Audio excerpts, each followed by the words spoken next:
చెప్పకూడదంటే ఒక్కొక్క విశ్వాసికి చెప్పకూడదంటే చెప్పొచ్చు. చెప్పారా లేదు చెప్పండి? ఒక విశ్వాసులు యూదులు ఎవరైతున్నారు, యూదులకి చెప్పారు. ఎవరు లేనప్పుడు? సంఘ కాపరు లేనప్పుడు.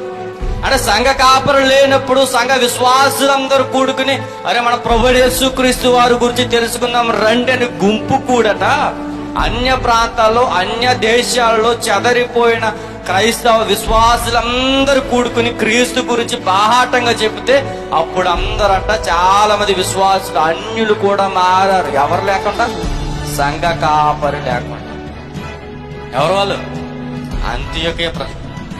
అంటే అంత్యోకియ ప్రజలు ఎవరు లేకుండా విశ్వాసులందరూ కూడి ఒక సంఘంగా ఏర్పాటయ్యారు. అంటే ఇప్పుడు సంఘంగా ఏర్పాటు అవ్వాలంటే కాపరి వచ్చి మాట్లాడాల్సిన అవసరం లే. విశ్వాసులే సేవ చేయొచ్చు.